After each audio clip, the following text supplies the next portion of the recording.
Today is Wednesday, October 6th. What to know about negotiations happening right now on Capitol Hill over a massive multi-trillion-dollar proposal, what the president is asking top Democrats to reconsider. Also, a heads up about some at-home COVID-19 tests that are being recalled. Plus, a type of brain implant that could improve severe depression. Snapchat's new tool to get young people involved in politics. And how the ultra-popular Netflix series Squid Game could make history. Welcome to The Newsworthy. All the day's news in around 10 minutes. Fast, fair, fun, and on the go. I'm Erica Mandy. Thanks so much for being here. You ready? Let's do this. Top Democrats on Capitol Hill are going to have to start scaling back their big spending plans. For a while now, they've been talking about a $3.5 trillion proposal that would go towards social programs like healthcare, childcare, climate change, and more.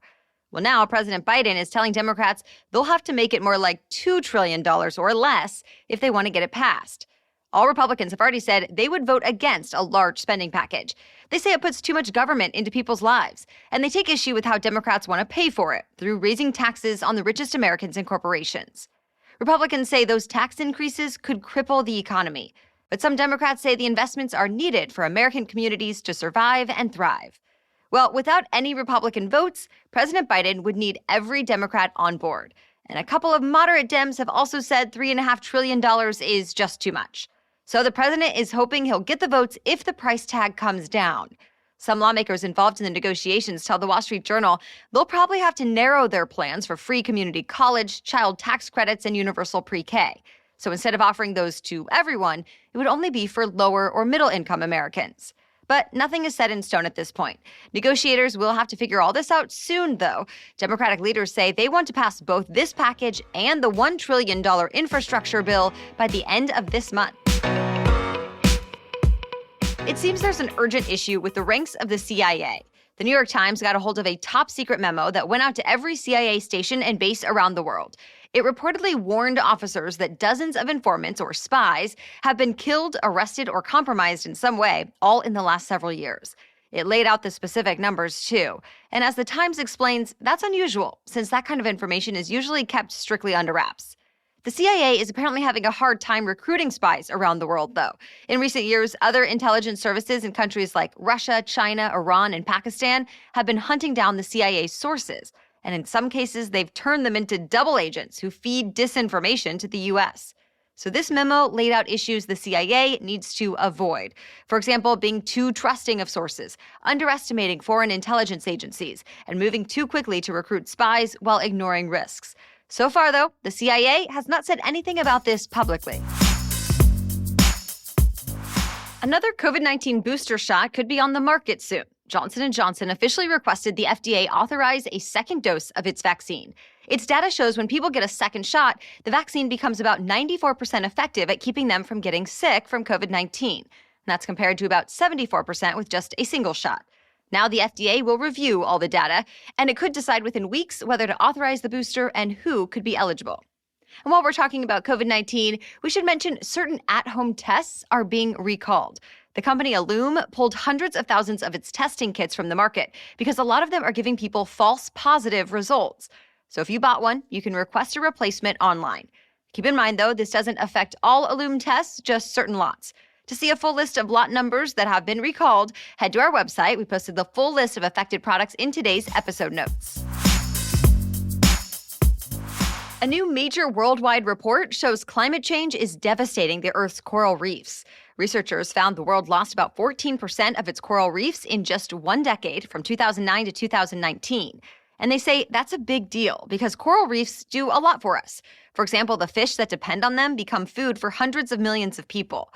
Their limestone branches protect coasts from storms, and their beauty supports billions of dollars in tourism. But they're on the decline. The good news is the report also found signs of hope. It says many of these reefs are resilient and may be able to recover if the world takes immediate action to fight future global warming.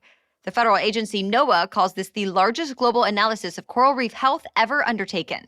And speaking of climate change, 3 scientists are now Nobel Prize winners for their research on the subject. They won the Nobel Prize in Physics for 60 years of work that predicted climate change and decoded some complex systems. The first one is a Japanese scientist who figured out in the 1960s that extra carbon dioxide in the atmosphere caused the Earth's temperatures to go up. The next is a German scientist who, in the 1970s, created a model that links weather to climate. And then there's an Italian scientist who studied subatomic particles in the 1980s, predicting how they move in seemingly chaotic ways and why. All their work is credited for helping scientists today understand the Earth's changing climate. They all use their moment in the limelight to urge action to tackle global warming. And later this week, more Nobel Prizes will be awarded in the fields of chemistry, literature, economics, and peace. More news just ahead, but first, a quick thanks to our sponsor, Ritual. When it comes to something that I put in my body every single day, I want to know that I can trust the ingredients and that it's doing what it's supposed to do. That's why I appreciate that Ritual has invested in gold standard, university-led research for its vitamins. For example, Ritual's Essential for Women 18 Plus multivitamin was shown to increase vitamin D levels and omega-3 DHA levels in 12 weeks, helping to fill common nutrient gaps in the diets of women ages 18 and up. It's formulated with nutrients to help support brain health, bone health, blood health, and provide antioxidant support. Ritual has also committed to third-party testing from places like the Non-GMO Project. So all of that makes me feel great about taking Ritual vitamins as part of my daily routine. On top of that, Ritual's vitamins are fresh tasting and they never upset my stomach. They're also convenient. I only need to take 2 pills once a day.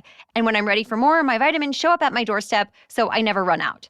And right now, Ritual is offering the Newsworthy listeners 10% off your first 3 months. Just visit ritual.com/newsworthy and turn healthy habits into a ritual. That's 10% off at ritual.com/newsworthy.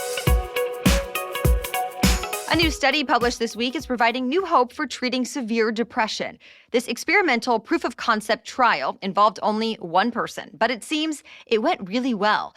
The patient, just known as Sarah, says she had tried about 20 different medications, months in a hospital program, and various types of therapies, and nothing seemed to work. After this procedure, though, she says her suicidal thoughts have disappeared, and it was like her lens on the world changed.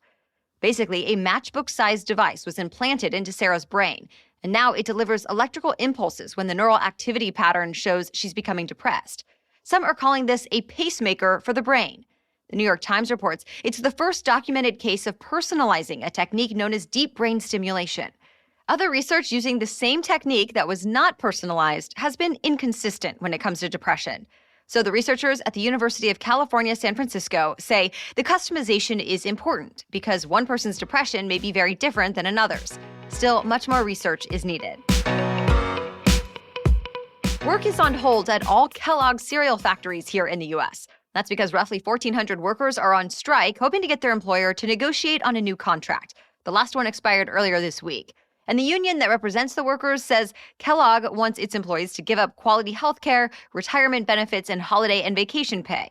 But Kellogg still says its pay and benefits for cereal plant workers are among the best in the industry, so it's disappointed employees decided to strike. It's not clear how this might impact the supply of popular Kellogg cereals like Fruit Loops and Frosted Flakes. The company says for now it has contingency plans to deal with the disruptions, but in the meantime, picket lines continue outside the factories. A former Facebook employee is now building the case for tougher tech laws. As expected, a whistleblower named Frances Haugen testified in front of senators this week. She repeated a lot of what she said in media interviews, that Facebook's products can harm children, stoke division, and weaken democracy. But Haugen also says Facebook does have the potential to bring out people's good sides, too. So she's calling on Congress to intervene to help the media giant improve. Haugen wants to see Facebook reduce the spread of misinformation by doing things like requiring users click on links before resharing them.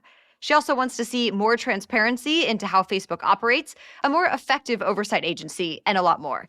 Facebook CEO Mark Zuckerberg is also weighing in now. He posted to Facebook to give his side of the story. He says it's just not true that his company puts profits over the well-being of users, saying he's hired people dedicated to fighting harmful content and invested heavily in research and security. But he actually agreed with Haugen on the need for updated internet regulations. He said decisions on social issues should not fall to companies on their own.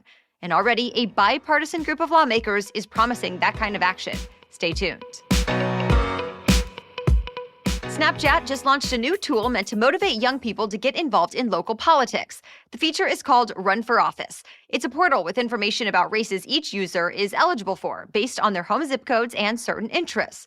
For example, they might be able to become school board members, town council members, or state representatives.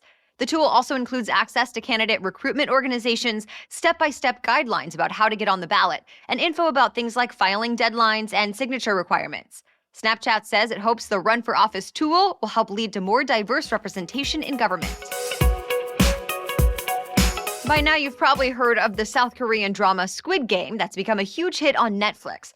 Well, it's now on track to become the most popular show on Netflix ever. And Squid Game will likely be the first non-English language series to reach the top of the most watched list at Netflix. The show is a survival game. Characters are forced to play Korean children's games in a fight for their lives. And Squid Game has taken the world by storm since it debuted just last month.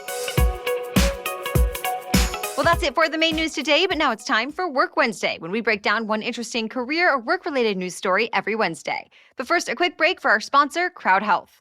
Too many Americans, especially those who don't have health insurance through an employer, like freelancers, for example, find themselves on the hook for thousands of dollars of deductibles, co-pays, and sky-high premiums. Or they're forced to simply go uninsured.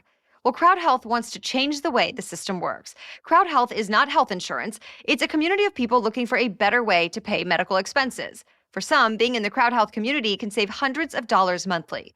Membership is a monthly subscription that you can start or stop whenever it's convenient for you. And from there, Crowd Health works hard to have simple and transparent pricing that can be customized to fit your needs. Crowd Health is able to offer the prices they do because of its community of health-conscious members.